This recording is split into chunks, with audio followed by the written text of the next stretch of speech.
তো এই chronic ectopic প্রেগনেন্সিতে কী হয়, ক্রনিকের ক্ষেত্রে দেখা যায় এটা স্মল আর পার্শিয়াল একটা রাপচার হয় এবং তার সেখান থেকে স্লোলি ব্লিডিং হয় এবং আস্তে আস্তে দেখা যায় ব্লাড ক্লট হয়ে যায়। তো যেহেতু আস্তে আস্তে হয় তাহলে এটা ইনসিডিয়াস একটা অনসেট থাকবে এবং এখানে previous attack of abdominal pain থাকবে, তাকে সপ্তাহ জুড়ে এই ফিচারটা আছে। তারপর এই ট্রায়াড, যেটা আমাদের একটোপিক প্রেগনেন্সির ট্রায়াডগুলো তিনটা বলতে হবে: short period of amenorrhoea, lower abdominal pain and vaginal bleeding. এখানে অ্যাকিউটের সাথে ক্রনিকের এখানেই পার্থক্য, যেটা হচ্ছে ইউরিনারি সিমটম যেটা, আর রেকটাল টেনেসমাস যেটা। ইউরিনারি সিমটমটা কিভাবে হয়, ইউরিনারি সিমটমসটা হওয়ার কারণ আমরা যদি বলি যে আসলে যেহেতু এটা ক্রনিক কন্ডিশন, আমরা শুধুমাত্র ক্রনিক কন্ডিশনে এই ইউরিনারি সিমটমসগুলো আর রেকটাল টেনেসমাসগুলো পাচ্ছি। তো সেটা যদি কারণ হিসেবে দেখিস, কারণটা হচ্ছে যে যেহেতু স্লো লিক আর রাপচার হচ্ছে ফেলোপিয়ান টিউবে, তার একটা মাস ফর্মেশন হচ্ছে। কিভাবে? ব্লাড ক্লট হচ্ছে, ব্লাড ক্লট দিয়ে বা ইনফ্ল্যাম টিউব, ব্লাড ক্লট, তারপর ইনফ্ল্যাম যে টিউব আছে, তারপর আমাদের যে প্লাসেন্টাল টিস্যু আছে একটোপিক প্রেগনেন্সির, সেগুলো মিলে একটা মাস ফর্মেশন হচ্ছে এবং যেটা কিনা পেলভিসে আছে এবং পোস্টেরিয়ার ইউটেরাসের দিকে থাকে এবং ব্লাডার এবং রেকটামকে দেখা যায় এটা ইরিটেট করে।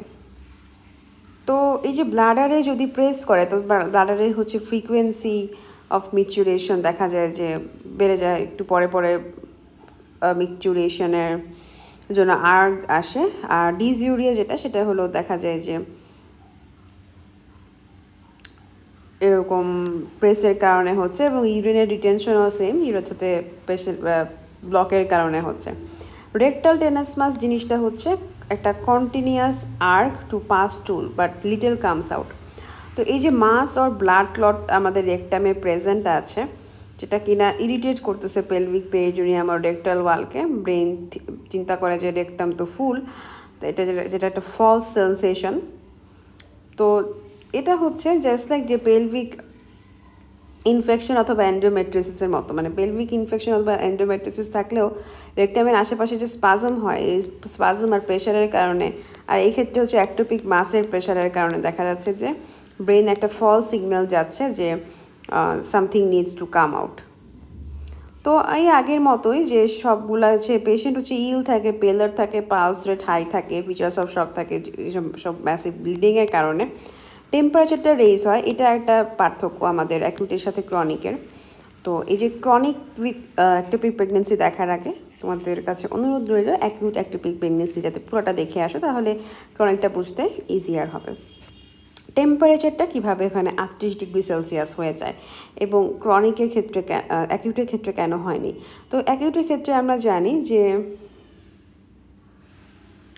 অ্যাকিউটের ক্ষেত্রে যেহেতু সাডেন রাপচার হয় এবং সাডেন রাপচার হওয়ার কারণে যে ম্যাসিভ ব্লিডিং হয়, sudden rupture and then massive bleeding, rupture এরপর ম্যাসিভ ব্লিডিং হয়, ম্যাসিভ ব্লিডিং হয়ে দেখা যায় যে কোনো তো এটা যেহেতু একটা অ্যাকিউট কন্ডিশন, অনেক দ্রুত সব কিছু হয়ে যায়, তাহলে এখানে ইনফেকশন হওয়ার চান্স থাকে না, সেখানে টেম্পারেচার বাড়ারও চান্স থাকে না।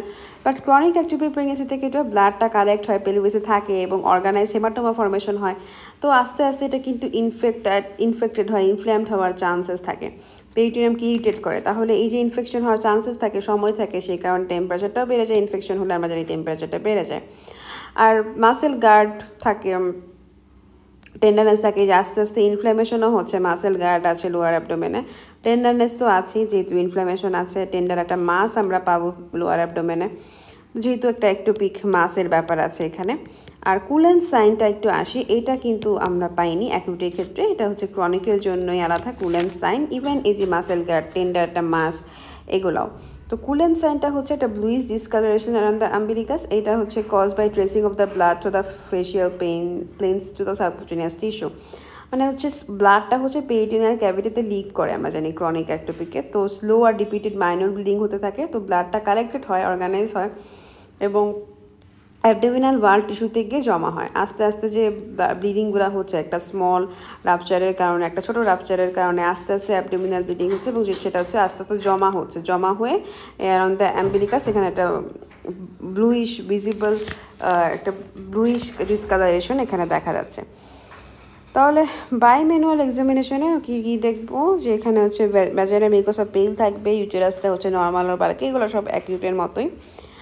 আর এই জায়গাতে যেটা দেখবো একটা ইনডিফাইন্ড বগি এক্সট্রিমলি টেন্ডার মাস, এটা হচ্ছে একটু আলাদা অ্যাকিউটের সাথে। যে আমরা কিন্তু যে প্রত্যেকটা ক্ষেত্রে বলতেছে এটা মাস পাওয়া যাবে ক্রনিকের জন্য, এবং এটা হচ্ছে একটোপিক মাস, যেটা কিনা আমরা তো আগেই বললাম যে হেমাটোমা থেকে এসেছে এবং প্লাসেন্টাল টিস্যু থেকে এসেছে। তাহলে ভ্যাজাইনা পেল তো আমরা জানি অ্যানিমিয়ার কারণে দেখা যাবে। ইউটেরাসের নর্মাল সাইজের বাল্কি থাকবে। ইউটেরাস যেহেতু নিজে প্রেগনেন্ট না, তাহলে সেটা জেনারেলি নর্মাল সাইজ থাকবে। যদি বাল্কি হইতে পারে ওটা হচ্ছে ওই যে ডেসিডুয়ার রিয়াকশনের কারণে হতে পারে। এক্সট্রিম টেন্ডারনেস যেটা আমরা দেখেছি যে সার্ভাইকাল মোশন টেন্ডারনেস, এটা পিআইডি বা একটিভ প্রেগনেন্সির ক্ষেত্রে দেখা যায় এবং ইনফ্লাম পেরিটোনিয়ামের কারণে অথবা মাস নিয়ার দ্য সার্ভিসের কারণে। বগি টেন্ডার মাস আমরা পাবো পোস্টেরিয়র ল্যাটারাল ফর্নিক্সে, মানে মাসটা হয় ক্লট টিউব আর স্যাক, যে গ্যাস্ট্রেশনাল স্যাক তৈরি হয়েছে একটি প্রেগনেন্সিতে, সেটার কারণে যেটা কিনা পাউচ অফ দ্য গ্লাসে যদি লাই করে এটা হচ্ছে তোমার এই মাসটা, তাহলে আমরা এটা ভ্যাজাইনাল এক্সামিনেশনে ফিল করতে পারবো। একটা টেন্ডার মাস পোস্টেরিয়র ল্যাটারাল ফর্নিক্সে আমরা পাবো।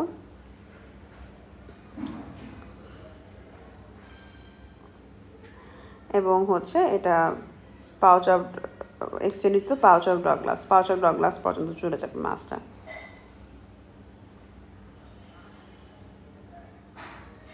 তারপর ইনভেস্টিগেশনে আমরা দেখবো সেম অ্যাজ যে রাপচার একটা প্রেগনেন্সি যাদের ইনভেস্টিগেশন করছে সব hospitalization, laparotomy, salpingectomy of the affected tube করে ফেলতে হবে।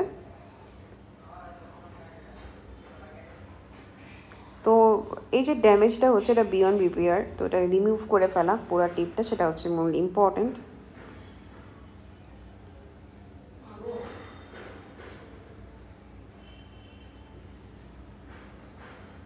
আচ্ছা, আরেকটা বিষয় যে এখানে আমরা পড়ছি যে একটা পাউচ অফ ডগলাসে যে এক্সটেন্ড হচ্ছে, এটা আসলে সবসময় হয় না এবং বাট ভেরি কমনলি হয়। হ্যাঁ, ক্রনিক একটিভ প্রেগনেন্সি ব্যাপারটা হচ্ছে যে পাউচ অফ ডগলাস তো আমরা জানি যে রেক্টিভ ইউটেরাইন যে পাউচটা আর রেকটাম এবং ইউটেরাসের মাঝে, তো এটা lowest part of the female peritoneal cavity. তো এখানে any fluid or blood in the abdomen naturally এখানে কালেক্ট হয়ে যায়।